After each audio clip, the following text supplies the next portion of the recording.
A pharmaceutical eutectic mixture is a mixture of two or more solids possessing physical properties that cause them to liquefy at room temperature when they are intimately mixed during the trituration process.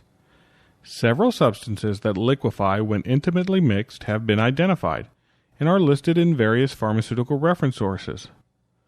This phenomenon is due to the mutual lowering of the original melting point of each individual substance below that of room temperature when they are intimately mixed. This property can be desirable in certain instances when formulating certain medications. The following slides will visually illustrate the formation of a pharmaceutical eutectic mixture using camphor and menthol in their crystalline form. Some solids, such as camphor and menthol, have hard crystalline structures and individually do not reduce to fine powders easily with direct trituration, thereby making it difficult to incorporate them into numerous creams and ointment bases. However, because these two solids possess physical eutectic properties when they are intimately mixed together using trituration, the result is a liquid pharmaceutical eutectic that can easily be incorporated into numerous pharmaceutical bases. The first step in the process is to obtain the desired weights of each of the ingredients individually. For purposes of this illustration, we have chosen to weigh 1 gram each of menthol and camphor. Each ingredient is then added to the mortar as shown.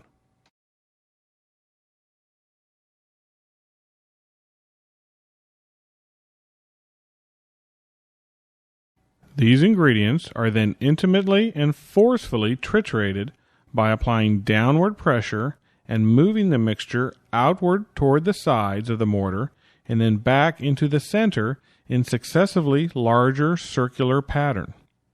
Keep in mind that the terms intimate and forceful are key when it comes to pharmaceutical eutectic formulations. Eutectics must be forced. Indeed, you may often hear the phrase forcing a eutectic. Simply stated, this means the solids must be intimately mixed with forceful trituration in order for the eutectic to form. Simply mixing or blending the components will not facilitate a eutectic formation. Eventually, following a short time of forceful trituration, liquefaction occurs, yielding a pharmaceutical eutectic mixture, which now can be easily incorporated into numerous pharmaceutical bases.